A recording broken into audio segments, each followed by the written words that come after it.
ठाकरेंच्या शिवसेनेचे नेते अरविंद सावंत यांनी अतिवृष्टी, निलेश घायवळसह विविध विषयांवर लोकशाही मराठीवर आपलं मत व्यक्त केलेलं आहे। त्यांच्याशी संवाद साधला आमचे प्रतिनिधी काकासाहेब कांबळे यांनी। साहेब, मदत घेऊन आलात, जिल्ह्यातील शेतकऱ्याचं मोठं नुकसान झालंय, काय भावना आहे?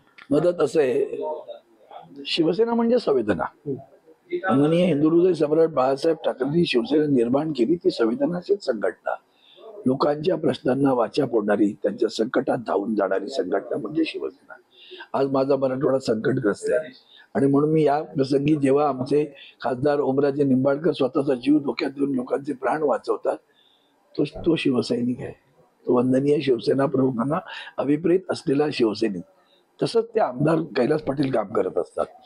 ही दोन माणसं ज्या पद्धतीनं काम करतात तेव्हा आमच्या काही कुंपणावर बसून नाही बसणार, त्यांनाही काही अधिकची गरज लागणार आहे। ती अधिकची गरज आम्ही समजू शकतो आणि म्हणून मी त्यांना आमच्या महानगर टेलिफोन निगम कर्मचाऱ्यांच्या युनियनचं त्यांनी आम्ही एक ट्रस्ट निर्माण केला, त्याचं नाव आहे जाणीव मुळांची आणि मूल्यांची। ती जाणीव लक्षात ठेवून मी इथं विचारलं काय करू शकतो, कैलासने मला सांगितलं आमच्या धाराशिवमध्ये ही जी गावं आहेत ती फार आपदग्रस्त आहेत, तो बेलगाव, लाखी, इडा, त्यांना पहिली मदत करा आणि त्यांना मदत घेऊन मी आलेलो आहे। काकासाहेब कांबळे, लोकशाही मराठी, धाराशिव।